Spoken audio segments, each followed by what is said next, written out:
Inclinemos nuestros rostros para orar. Padre Celestial, te agradecemos tanto por el maravilloso privilegio de estar en tu casa. Te agradecemos por tu palabra, la cual es una guía segura en un mundo de confusión y rebelión. Al empezar estas series de las grandes apostasías de la Biblia, te pedimos la presencia de tu Santo Espíritu. Te pido, Padre Celestial, que nos des mentes claras y corazones tiernos para que podamos entender y recibir tu palabra. Y te agradecemos por escuchar nuestra oración, pues lo pedimos en el precioso nombre del Señor Jesús. Amén. El título de nuestra presentación de hoy es 4 pasos a la ruina. Básicamente vamos a estudiar la historia de Acán. Pero antes de esto quiero decir que hoy planeamos estudiar la historia de la peregrinación de Israel de Egipto a Israel. Y también 4 maneras diferentes en las que Israel intentó conquistar Canaán. De hecho, vamos a notar que toda la historia de la peregrinación de Israel de Egipto a Canaán es un tipo de nuestra peregrinación de este mundo al cielo. Ahora, al comenzar, quiero mencionar los 4 símbolos de la historia que vamos a tratar hoy. Primero tenemos a Egipto, el cual representa al mundo. Y así como Israel cortó su conexión con Egipto al ser bautizado en el Mar Rojo, asimismo nosotros cortamos nuestras conexiones en el mundo cuando nos bautizamos en el Señor Jesús. Canaán representa el cielo, hacia donde marchamos. Es decir, dejamos a Egipto, el mundo, y vamos a caminar a la Canaán celestial.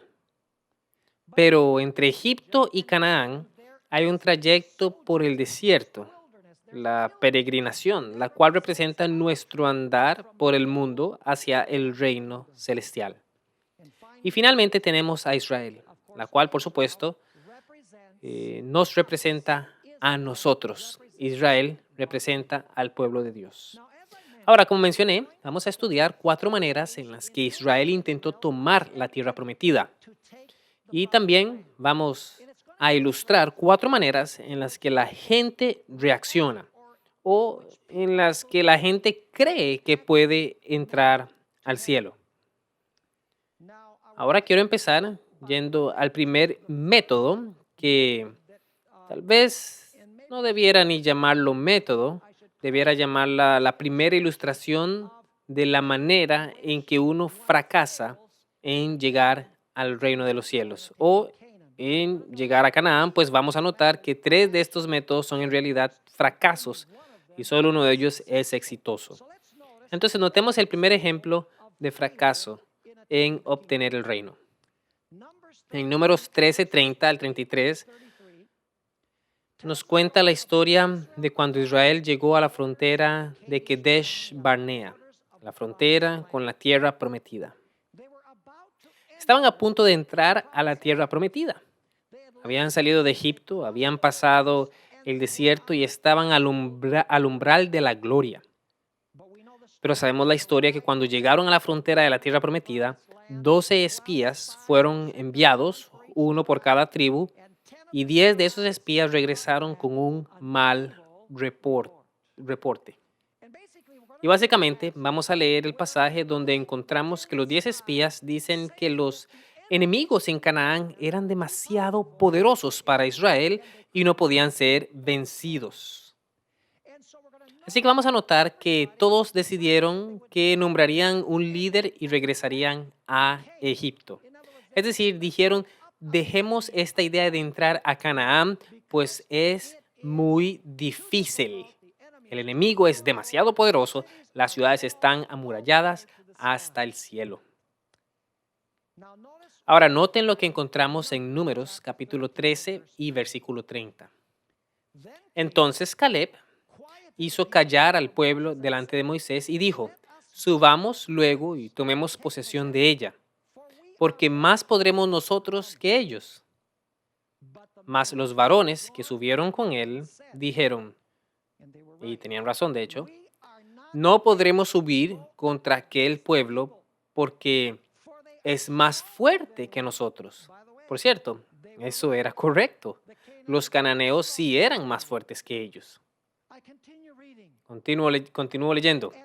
Y hablaron mal entre los hijos de Israel de la tierra que habían reconocido, diciendo, la tierra por donde pasamos para reconocerla es tierra que traga a sus moradores, y todo el pueblo que vimos en medio de ella son hombres de grande estatura.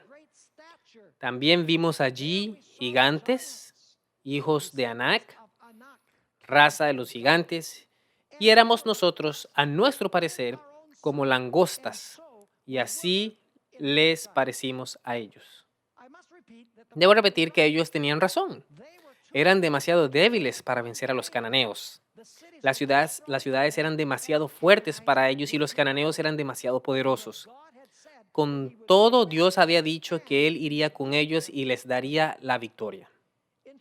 De hecho, los dos espías que dieron un buen reporte y dijeron que Israel podía conquistar y tomar la tierra prometida, Caleb y también Josué, ellos intentaron animar a la gente para que tomaran la tierra.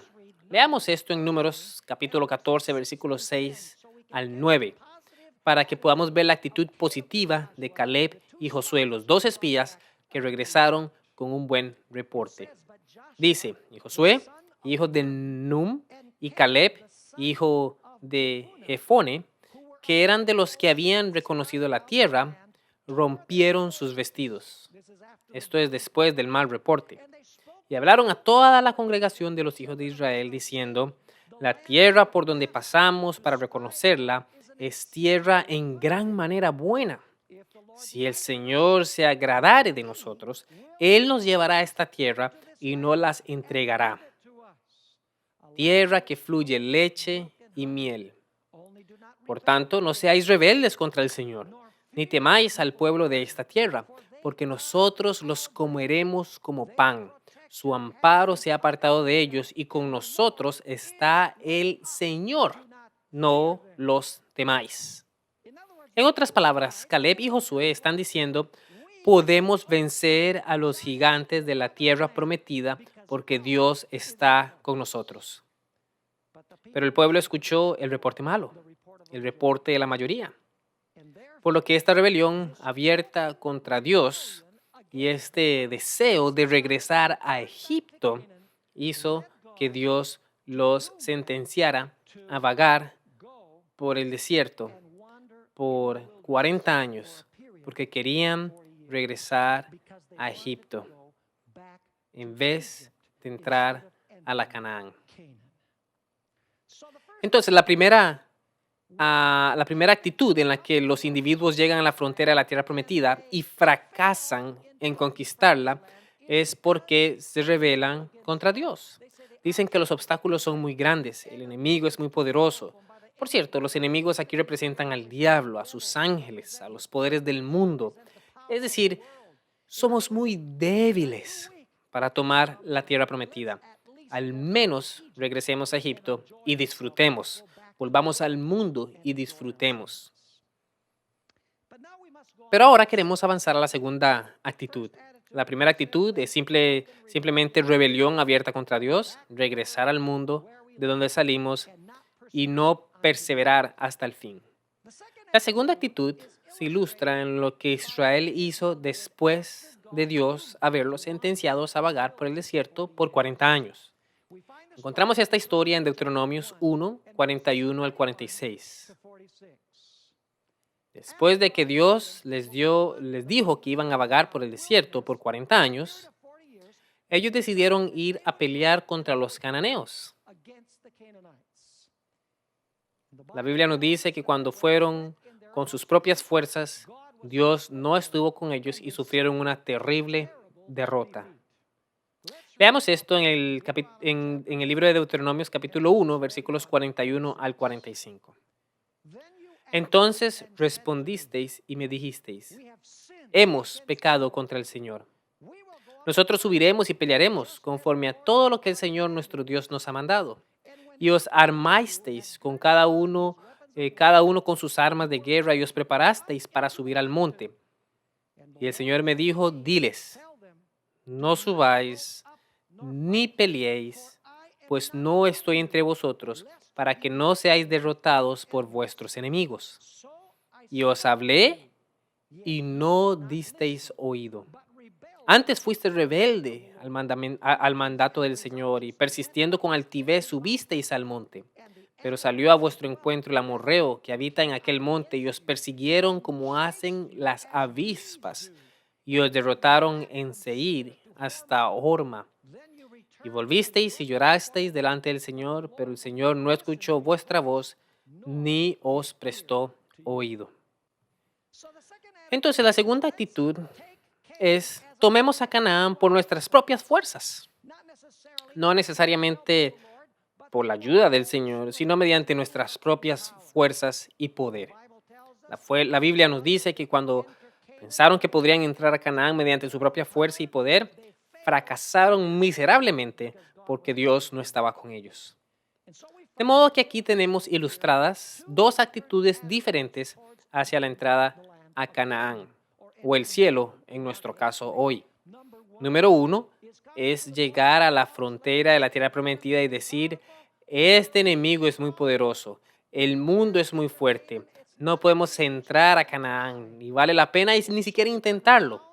Entonces volvamos a Egipto, volvamos al mundo de donde vinimos y vivamos al estilo mundano porque nos parece demasiado esfuerzo entrar a la tierra prometida. El segundo método es entrar al cielo o conquistar la tierra prometida mediante nuestras propias fuerzas o esfuerzos. Y eso también es un terrible fracaso. Pero hay una tercera actitud hacia la toma de la tierra prometida y esta es la que me quiero enfocar especialmente en nuestro estudio hoy. Y esta es que podemos vencer sobre el enemigo y conquistar la tierra prometida o entrar al cielo al tiempo que acariciamos nuestros pecaditos favoritos. Es decir, que podemos entrar al cielo en pecado. Ahora, aquí es cuando llegamos a esta historia tan interesante de Acán. Y es una historia que se registra en el libro de Josué capítulos 6 y 7. Y también quisiera mencionar, antes que nada, antes de empezar en el estudio, que el Señor Jesús se había visto con Josué afuera de Jericó. Eso se encuentra en Josué capítulo 5 versículos 13 al 15.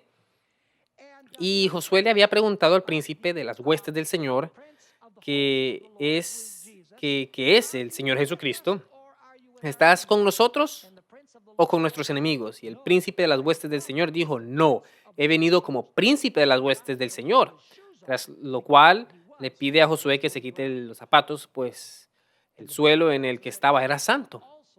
La Biblia nos dice también que Josué se inclinó ante este ser, por lo que era Jesús. Él había descendido a ayudar a Israel en su lucha contra Jericó para que pudieran tomar la tierra prometida. La Biblia nos dice que ellos se lanzaron contra Jericó y conocemos la historia.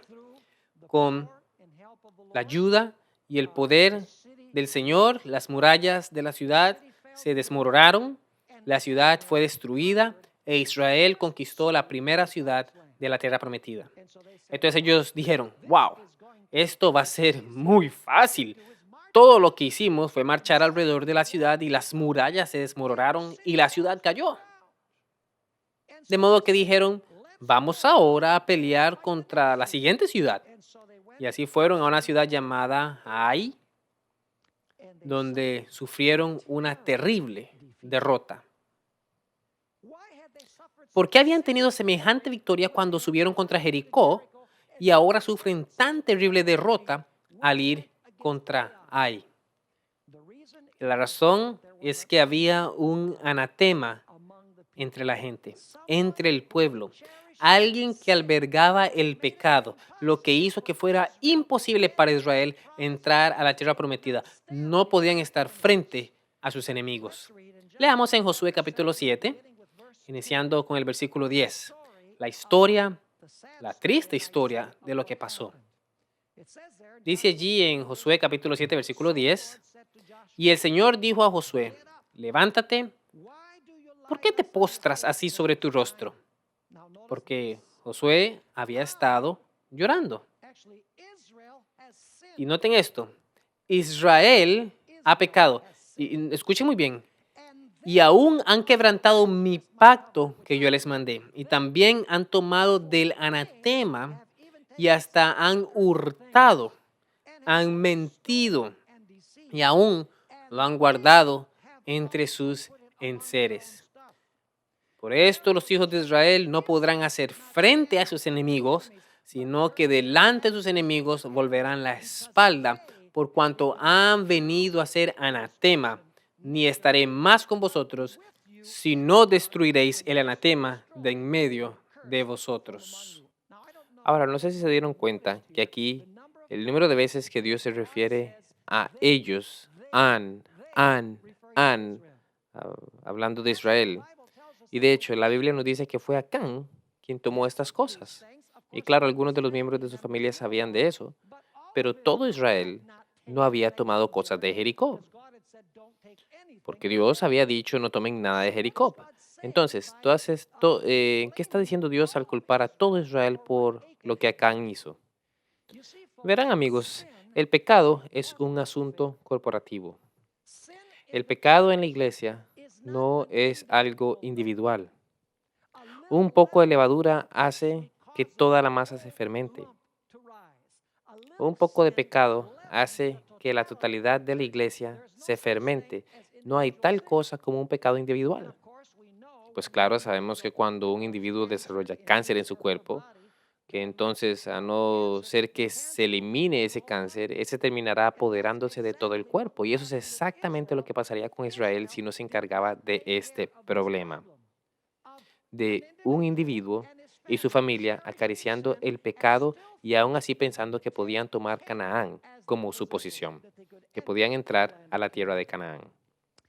Déjenme y les leo una declaración que encontramos en el libro Conflicto y Valor, página 120. Esta es una declaración de Elena de White donde ella dice que el pecado es un asunto corporativo. Cuando un individuo en la iglesia acaricia el pecado, eso lleva a la derrota de toda la congregación. Ella dice, la historia de Acán enseña la solemne lección de que por el pecado de un hombre, el desagrado de Dios recaerá sobre un pueblo o una nación hasta que la transgresión sea descubierta y castigada. El pecado es corruptor por naturaleza. Un hombre infectado de esta lepra mortal puede transmitir la mancha a miles. Los que ocupan posiciones de responsabilidad como guardianes del pueblo traicionan la confianza depositada en ellos si son fieles en buscar, descubrir y reprender el pecado. Entonces Dios le dijo a Josué, debes limpiar este mal de Israel. Ahora, habían dos maneras en las que este pecado podía ser limpiado para que el pueblo pudiera tomar la tierra prometida como suya. La primera manera sería si Acán confesara su pecado. Y creo que Dios lo hubiera perdonado. Pero había otra manera, y es que si no confesaba su pecado, finalmente su pecado lo destruiría. Noten lo que encontramos aquí en Josué capítulo 7, versículo 13. Y vamos a notar el proceso que Dios siguió ante esta situación de Acán. Dice allí en Josué capítulo 7, versículo 13, levántate. Dios le está hablando aquí a Josué, santifica al pueblo y di santificados para mañana, porque el Señor, el Dios de Israel, dice así, anatema hay en medio de ti, Israel. No podrás hacer frente a tus enemigos hasta que hayáis quitado el anatema de en medio de vosotros. Y como mencioné, habían dos maneras de quitar el anatema. Número uno sería confesar el pecado y arrepentirse de él. Y la otra manera es asegurarse de que el pecado lo iba a delatar. Ahora es interesante notar que el proceso que siguió Dios, Dios le dio por lo menos 6 llamadas a Acán. Dios estaba diciendo, sé dónde estás, quiero que te arrepientas, quiero que confíes tu pecado. Primero que nada, Acán había visto la derrota de Israel a manos del pueblo de Ai. Él sabía que había sido derrotados por albergar ese pecado en la congregación. Segundo, Él había escuchado el anuncio de Josué a la congregación de que el siguiente día el transgresor iba a ser encontrado entre la congregación. Y ni así, en ninguno de los dos casos, pasó al frente a decir, soy el culpable. Dios le dio otros 4 llamados. Y noten esto en el libro de Josué capítulo 7 y versículo 14. El proceso que fue seguido para identificar al transgresor. Dice allí en Josué capítulo 7 versículo 14. Os acercaréis pues mañana por vuestras tribus, y la tribu que el Señor tomare se acercará por sus familias, y la familia que el Señor tomare se acercará por sus casas, y la casa que el Señor tomare se acercará por los varones. Ahora la pregunta es, ¿por qué Dios siguió este proceso de escoger la tribu, luego la familia, luego la casa y luego escoger entre los hombres? El hecho es que Dios le estaba diciendo a Acán, sé en qué tribu estás, en qué casa estás, sé en qué familia estás y también sé quién eres y dónde estás. De modo que Dios a través de este proceso estaba invitando a Acán a confesar su pecado y a mostrar arrepentimiento por su pecado. Saben, Dios sabía dónde estaba él. Él le hubiera podido decir a Josué, ve a la tienda de Acán, él fue el quien robó estas cosas, sáquenlo del campamento y quémenlo. Por cierto, la Biblia dice que fue apedreado y luego quemado. Es un juicio muy interesante que notaremos más adelante. Ahora noten Josué capítulo 7 versículo 15. Y el que fuere sorprendido en el anatema será quemado, él y todo lo que tiene, por cuanto ha quebrantado el pacto del Señor y ha cometido maldad en Israel.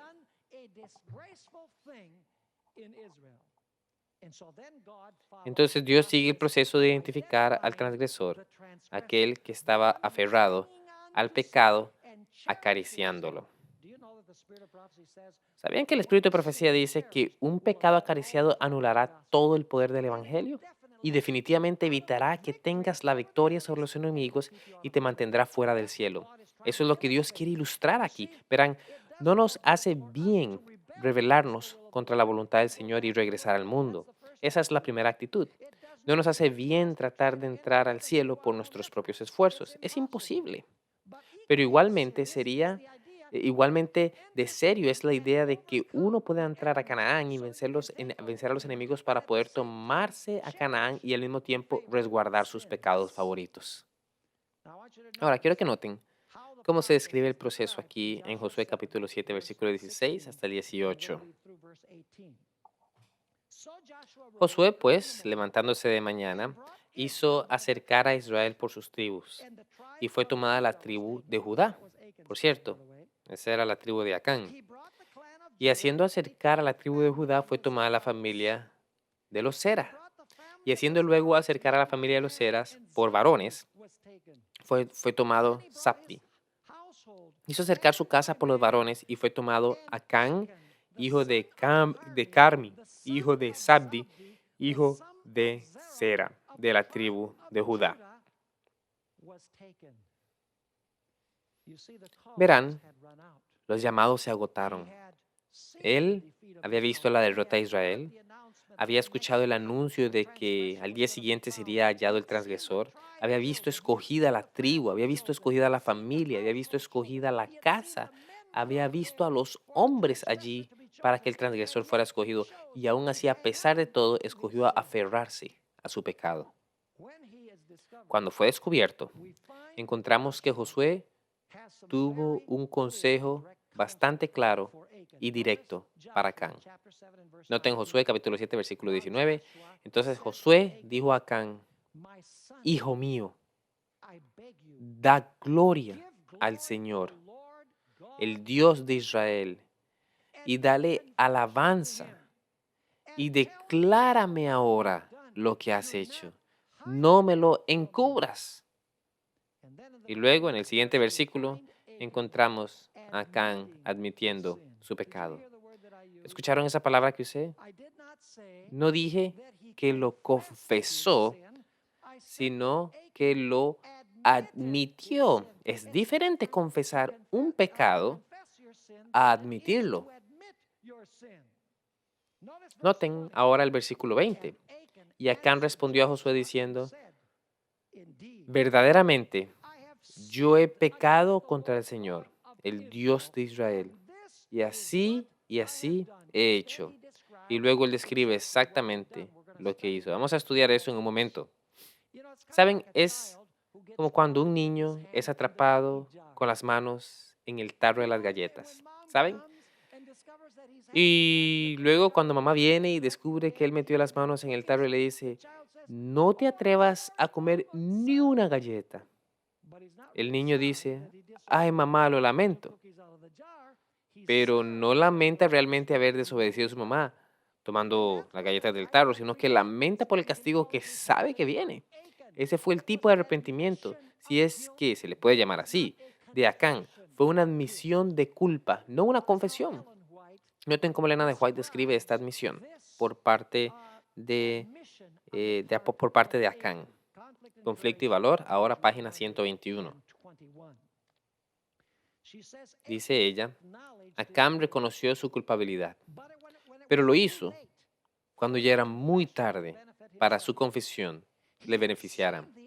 Había visto los ejércitos de Israel regresar de Ai derrotados y desalentados, pero no se había adelantado a confesar su pecado. Había visto a Josué y a los ancianos de Israel postrarse en tierra con indefinible congoja. Si hubiera hecho su confesión entonces, habría dado cierta prueba de verdadero arrepentimiento, pero siguió guardando silencio. Había escuchado la proclamación de que se había cometido un gran delito y hasta había oído definir claramente su carácter, pero sus labios quedaron sellados. Luego se realizó la solemne investigación. Cómo se estremeció de terror su alma cuando vio que se señalaba a su tribu, luego su familia y finalmente su casa. Pero ni aún entonces dejó oír su confesión hasta que el dedo de Dios le tocó, por así decirlo. Entonces, cuando su pecado ya no pudo ocultarse, reconoció la verdad. ¿Cuán a menudo se hacen semejantes confesiones? Hay una enorme diferencia entre admitir los hechos una vez probados y confesar los pecados que solo nosotros y Dios conocemos. ¡Qué impresionante cita! Ahora, lo que quiero que notemos es que Acán pecó siguiendo un proceso de 4 pasos. Y esto nos enseñará una gran lección, porque nosotros también estamos marchando a Sión, estamos marchando a Canaán, tenemos enemigos a vencer para poder entrar a Canaán. No es bueno que regresemos al mundo y nos rebelemos contra Dios. No es bueno que intentemos entrar a Canaán por nuestros propios medios. Israel fue derrotada de ese modo. No es bueno que nos aferremos a nuestros pecados queriendo, porque no podremos vencer a nuestros enemigos. No podremos tomar Canaán. Y cuando nos demos cuenta que Acán pecó siguiendo un proceso de 4 pasos, aprendemos muchas lecciones que serán valiosas para nosotros. Noten Josué 7:21. Y quiero que subrayen 4 palabras claves que tenemos aquí. Noten, pues vi. Esa es la palabra que quiero que subrayen. Pues vi entre los despojos un manto babilónico muy bueno y 200 ciclos de plata y un lingote de oro de peso de 50 ciclos. Noten que se nos dice que Acán vio estas cosas. Ahora les pregunto, ¿fue un pecado ver estas cosas? Claro que no, pues todo Israel estaba viendo estas cosas. Verán, hay una diferencia entre la tentación y el pecado. La tentación es cuando algo pasa por nuestras mentes de momentáneamente. Pecado es cuando uno permite que eso haga nido en la mente y se convierte en una obsesión, tras lo cual uno actúa. Saben, Martín Lutero fue muy sabio cuando dijo que uno no podía evitar que los pájaros vuelen por encima de uno, pero sí que hagan nido en su cabeza. No podemos evitar que las tentaciones vuelen por nuestras cabezas, pero sí podemos evitar que estas tentaciones armen casa en nuestras mentes y se conviertan en pensamientos pecaminosos y eventualmente en acciones pecaminosas. Entonces, el primer paso fue que a cambio no hay pecado en ver. El problema es si uno se queda mirando y si uno se queda viendo, entonces tenemos el segundo paso que lleva a la ruina. Noten Josué 7:21. Continuando después que dijo, que vio, dice allí, lo cual codicié. Saben, como adventistas del séptimo día enfatizamos mucho en que el pecado es la mala acción. Pero ¿sabían que el pecado involucra el mal pensar antes de convertirse en el mal actuar? Es decir, el pecado tiene su origen en la mente, en el cerebro, y luego produce un fruto en la acción. Entonces Acán dijo, vi estas cosas, y luego ¿qué? Luego las codicié. Es decir, las deseó. Noten que él pecó antes de tomar esas cosas, porque el Señor Jesús dijo que la codicia, por ejemplo, es romper el séptimo mandamiento en Mateo capítulo 5. Es decir, todo aquel que mira una mujer para codiciarla en su corazón ya ha adulterado en su corazón, dijo el Señor Jesús, incluso antes de actuar. Esa es la razón por la que David fue muy sabio cuando cuando el Espíritu Santo lo inspiró a escribir el Salmo 119, donde dice, tu ley he albergado en mi corazón para no pecar contra ti. Verán, necesitamos construir barreras contra el pecado en nuestras mentes, pues el pecado no se origina en la acción, sino se origina en la mente. El pecado es, primero que nada, mal pensar, no mal actuar. Si uno va a vencer el pecado, debe hacerse a nivel de pensamiento primero. Pero ahora notemos la tercera etapa del pecado de Acán. Josué, capítulo 7, versículo 21. Solo leeré la frase que dijo él, y tomé. ¿Notan el proceso aquí? Dijo, vi estas cosas. Luego, deseé o codicié estas cosas. Es decir, ¿saben? Pequé en mi mente. Es básicamente lo que está diciendo aquí, pues el 10º mandamiento dice que no que, no codiciarás. Y entonces, cuando él codicia estas cosas, ¿qué hace? Las toma, él las toma. Las acciones siguen a los pensamientos. Es decir, el mal actuar sigue al mal pensar. Es decir, necesitamos enfatizar que el pecado inicia en la mente. ¿Saben? Puede que ni siquiera cometamos la mala acción, pero si tenemos los pensamientos equivocados, estamos pecando, de acuerdo a las escrituras. Luego quiero que notemos el cuarto paso. Can continúa diciendo en el versículo 21, y he aquí que está escondido bajo tierra en medio de mi tienda y el dinero debajo de ello. Entonces, ¿cuál es el cuarto paso? Tratar de esconder lo que hizo. Vi, codicié, tomé y escondí. Me recuerda ese versículo en el libro de Proverbios capítulo 28, versículo 13, donde el sabio Salomón dice, el que encubre sus pecados no prosperará. Y con la historia de Acán tenemos una ilustración de eso. Mas el que los confiesa y se aparta alcanzará misericordia. Por cierto, ¿saben qué hizo que el pecado de Acán en particular fuera tan ofensivo a Dios? Es simplemente porque Jericó era el diezmo de Dios de la tierra. ¿Sabían eso? Fue la primera ciudad que Israel conquistó. Y Dios dijo, no tomen absolutamente nada del oro, nada de la plata, nada del bronce, todo debe ser dedicado al santuario.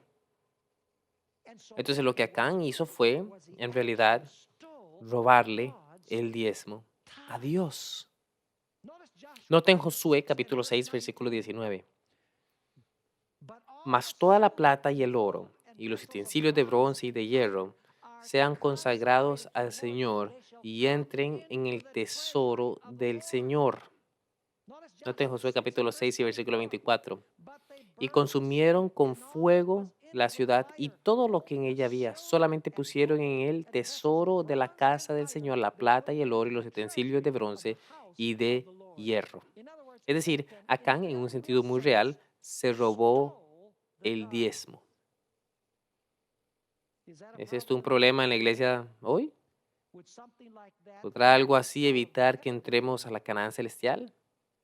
Eso es solo para que nosotros pensemos un poco. La Biblia dice no robarás. No dice no robarás a los hombres. Dice no robarás. Si es serio robarle a los hombres, ¿cuánto más lo será robarle a Dios? ¿Será posible que ese sea de esos pecados acariciados que no permitirá que la iglesia venza a sus enemigos para que puedan tomar la Canaán celestial como suya? Permítanme leerles el comentario aquí de Elena de White acerca de este asunto del diezmo, aplicándolo a la historia de Acán. Testimonio para la Iglesia, tomo 3, página 298. El capitán del ejército de Jehová había conducido las huestes del cielo. La batalla había sido del Señor. Era él quien la había peleado. Los hijos de Israel no asestaron un solo golpe. La victoria y la gloria pertenecían al Señor y los despojos eran suyos.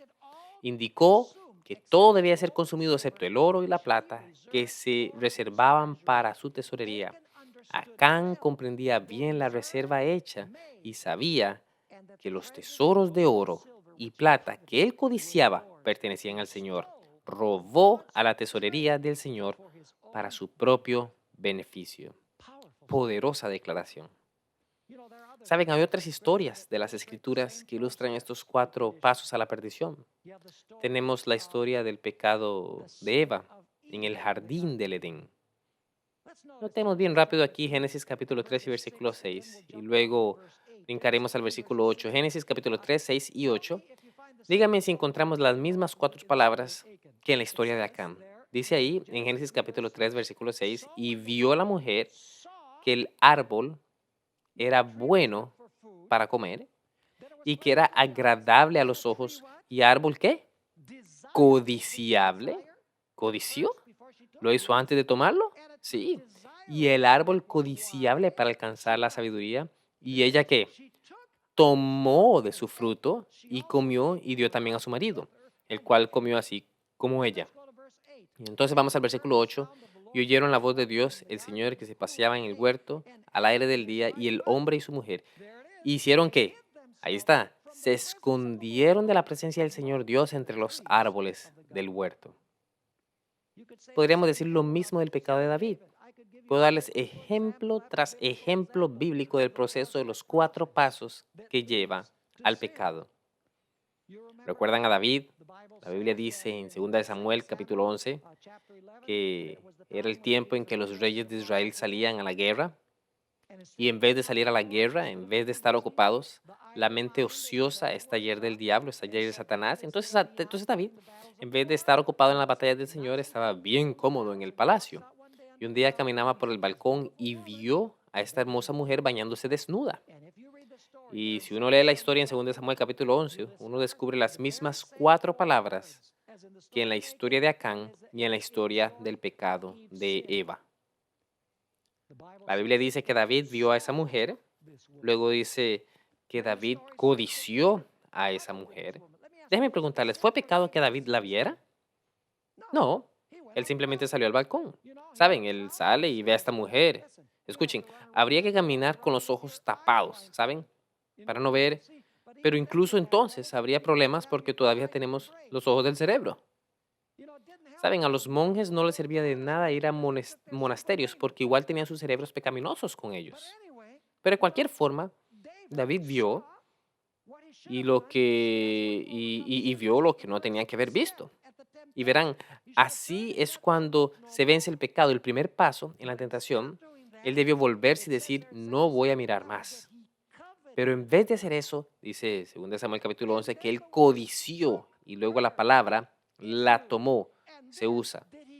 Y luego intentó esconder su pecado. Ciertamente lo hizo. Y lo intentó hacer asesinando, imagínense, asesinando a su general de confianza, Urías el hitita. Increíble los resultados que genera el pecado cuando uno los acaricia en su vida. De modo, amigos, que no podemos entrar a la Canaán celestial por nuestros propios medios. No nos hace bien volvernos y decir, mejor me regreso y disfruto del mundo, porque es muy difícil entrar al cielo. Requiere demasiado esfuerzo. El enemigo es muy poderoso. No nos hace bien aferrarnos al pecado, pensando que podemos tener el cielo, vencer al enemigo. Podemos entrar a la tierra prometida. No, al tiempo que cargamos nuestros pecados, no se puede. La pregunta es, ¿cómo podemos tomar Canaán como nuestra posesión? Bien, en la historia de la conquista de Jericó tenemos el secreto. Fue en realidad una combinación de poder divino y obediencia humana. Poder divino combinado con el esfuerzo humano. Dios había dicho a Israel, quiero que vayan y marchen alrededor de Jericó. Una vez al día, 7 veces una vez al día, 7 veces el séptimo día. Yo me encargaré del resto. Todo lo que tienen que hacer es marchar alrededor, sonar las trompetas y gritar y la ciudad caerá. Ahora, Israel hubiera podido decir, eso es lo más ridículo que hemos escuchado en nuestras vidas. Uno no conquista una ciudad sonando trompetas, gritando y marchando alrededor de ella. De hecho, muchos de los que estaban dentro debieron pensar que los israelitas eran unos necios y tontos. Así no es como uno batallea o va a la guerra. Pero Dios había dicho, ¿saben? ¿Podría Dios haber derribado las murallas de la ciudad sin que Israel marchara alrededor sonando trompetas y gritando? Por supuesto que sí, pero Dios quería que ellos mostraran obediencia para luego Él entrar con su poder divino y darle la victoria sobre el enemigo. Es decir, la victoria sobre el enemigo, tomando a Canaán, significa confiar y amar lo suficiente a Dios para hacer lo que Él nos dice que hagamos. Y Él nos da el poder para vencer a los enemigos y los obstáculos sin importar lo grande que sean. Y esto me recuerda a la historia de Israel a orillas del Mar Rojo. En Éxodo capítulo 14, los egipcios venían con 600 de sus eh, carretas selectas, con sus ejércitos a derrotar a Israel. Ellos estaban arrinconados, no tenían manera de escapar, el mar por delante, las montañas a un lado, el desierto por el otro, los egipcios detrás de ellos. Parecía que iban a ser derrotados. Dios no dijo, ustedes necesitan ir y pelear. ¿Saben qué fue lo que dijo Dios? Dijo, estad firmes y ver la salvación del Señor. Pero ¿saben qué tenía que hacer Israel para mostrar que creía en la salvación del Señor? La historia nos dice que Moisés extendió su vara y que la gente tuvo que caminar hacia las aguas antes de que éstas se abrieran. Ellos tenían que mostrar su fe y confianza en que Dios iba a hacer lo que dijo que iba a hacer. Ellos inclusive se mojaron y luego Dios abrió el mar rojo. Ese mismo principio de combinar el poder divino con el esfuerzo humano lo podemos encontrar en la historia de David y Goliat. Eso se encuentra en todo relato bíblico en realidad. Les pregunto, ¿podría Dios haber hecho que Goliat tuviera un infarto? Claro que sí. ¿Podría Dios haber derrotado a Goliat de muchas otras maneras él solo? Por supuesto. Pero él le dijo a David, voy a darte la victoria sobre este gigante. Incluso siendo de 3.5 metros de altura, siendo que solo eres un niño pequeño, voy a darte la victoria. ¿Y qué hace David? ¿Acaso dice, voy a sentarme a mirar, Señor? Eso no fue lo que hizo. Él, más bien lo que hizo fue recoger 5 piedras. Algunos piensan que recogió 5 piedras porque había 5 ciudades en las pentapolis de los filisteos. Otros creen que es porque Goliat tenía 5 hermanos. No sabemos realmente por qué, pero David fue y recogió 5 piedras y obedeció al Señor. Movió su onda y lanzó la piedra. ¿Y qué hizo Dios? Él guió la piedra hacia el único sitio vulnerable disponible, la frente de Goliat. De hecho, dice que la piedra llevaba tanta fuerza que se incrustó en la frente de Goliat. Y por cierto, cuando cayó, todavía no estaba muerto. Porque la Biblia dice que David fue con su espada, con la espada de Goliat, y lo mató. Entonces, nuevamente la idea del poder divino combinado con el esfuerzo humano. El diablo no puede derrotar al pueblo de Dios si usa esta maravillosa fórmula. Eso me hace recordar la historia de la Triple Alianza que se levantó contra Israel. Se encuentra en 2 Crónicas capítulo 20. Israel estaba temblando y Dios le dio consejo a Josafat. Déjenme leer aquí 2 Crónicas capítulo 20, versículo 15 y 16. Y la Biblia nos dice, y dijo, este es un profeta, oíd Judá todo, y vosotros moradores de Jerusalén, y tú, rey Josafat. El Señor os dice así, no temáis ni os amedrentéis delante de esta multitud tan grande, porque no es vuestra la guerra, sino de Dios. ¿Y qué fue lo que Dios entonces le dice a Israel? Siéntense y observen la salvación del Señor. Eso no es lo que Él les dice. Noten lo que encontramos en el capítulo 20, empezando en el versículo 20. Noten que obedecieron al Señor. Y cuando se levantaron por la mañana, salieron al desierto de Tecoa. Y mientras ellos salían, Josafat, estando en pie, dijo, oídme, Jehová y moradores de Jerusalén. Creed en el Señor vuestro Dios y estaréis seguros. Creed a sus profetas y seréis prosperados.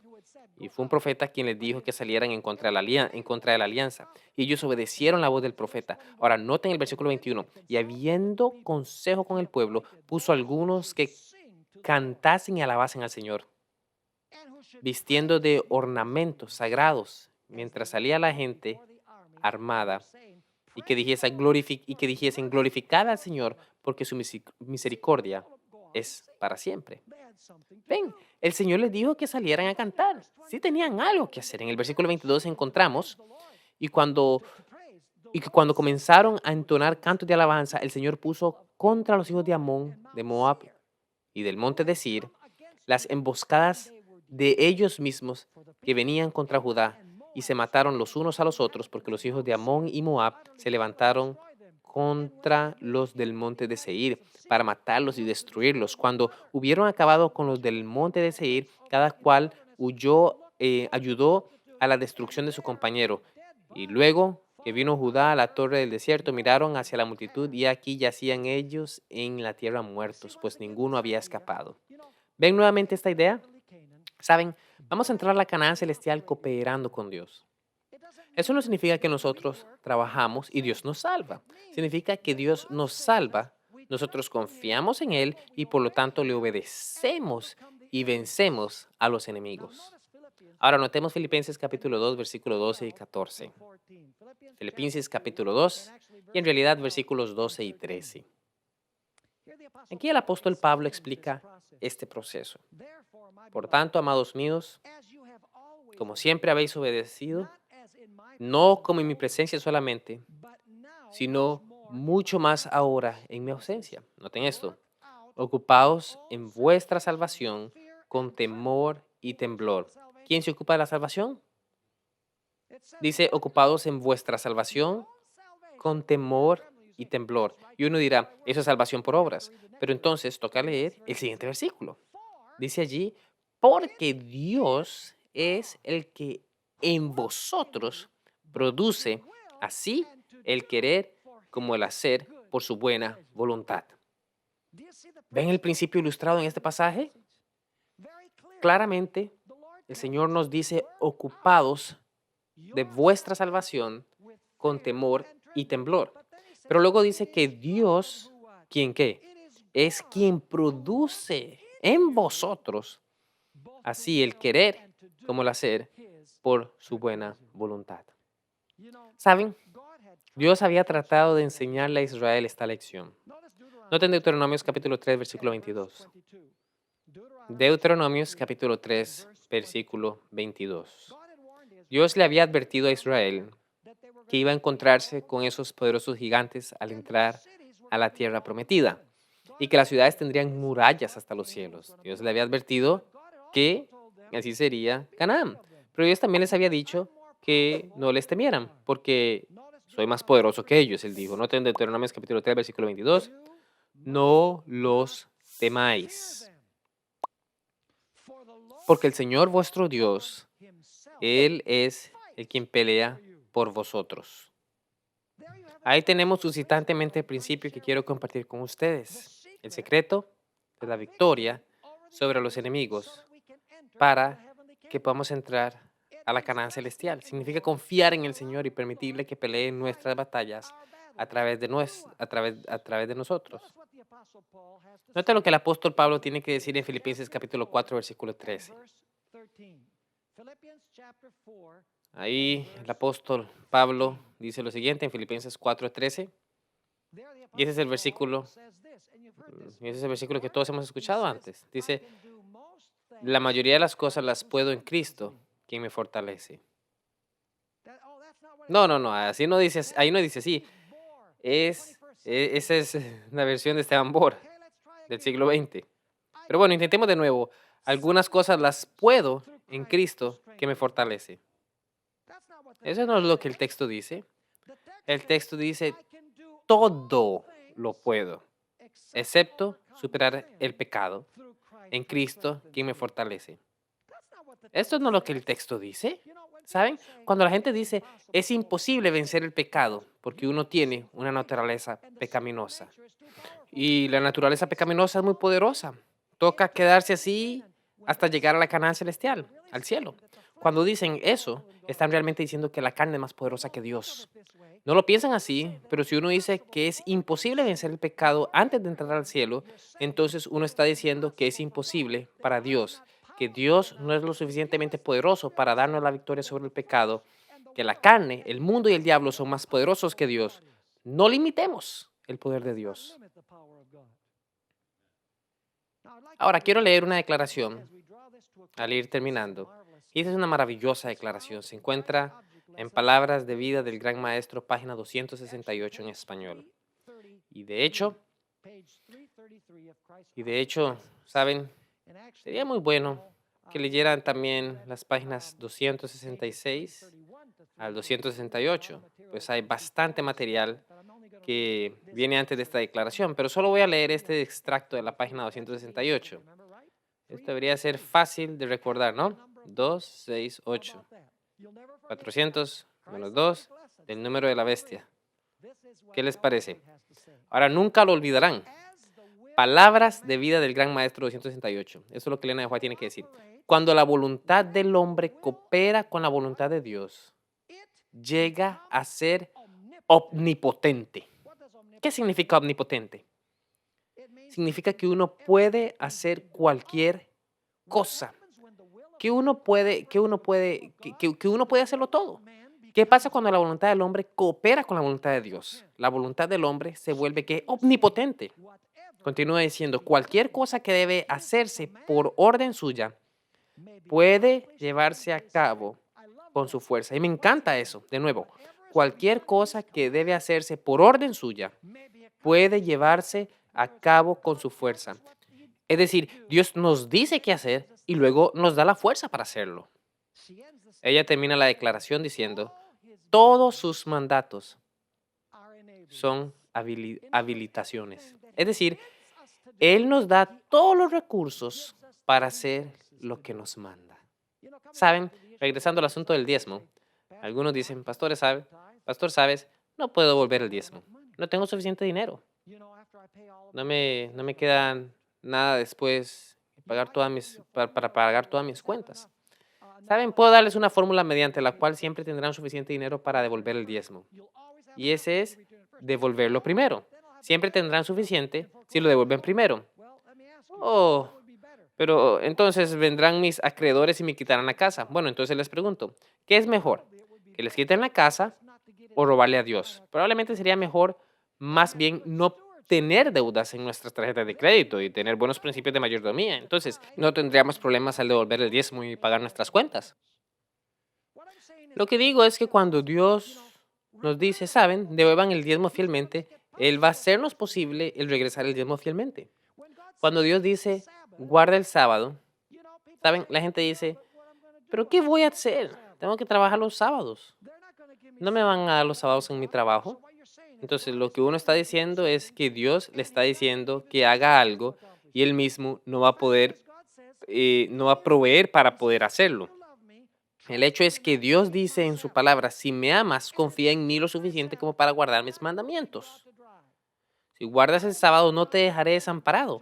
Iré y o te permitiré conservar tu empleo o haré que consigas un empleo mejor que el que ya tienes.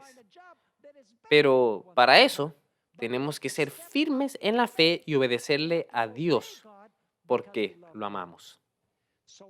Entonces, en nuestro estudio de hoy, encontramos 4 maneras de ir a Canaán, al cielo.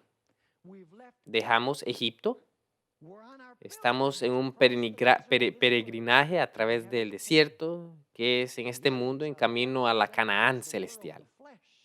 Los enemigos son el diablo y sus ángeles, el mundo, la carne. Son poderosos. Y hay 4 maneras en las que podemos ir. Podemos, 1, decir que los enemigos son muy poderosos, me rindo, voy a devolverme a divertirme al mundo. La segunda manera es decir, oye, yo puedo tomar Canaán por mis propias fuerzas, por mis propias obras, puedo llegar al cielo. Eso es imposible. La tercera es llegando a la frontera de Canaán, pensando que podemos entrar y tomar posesión de la tierra prometida, acariciando el pecado en nuestras vidas. Y la cuarta es la única y verdadera manera, y es cooperar con el poder divino para vencer al enemigo en nuestras vidas.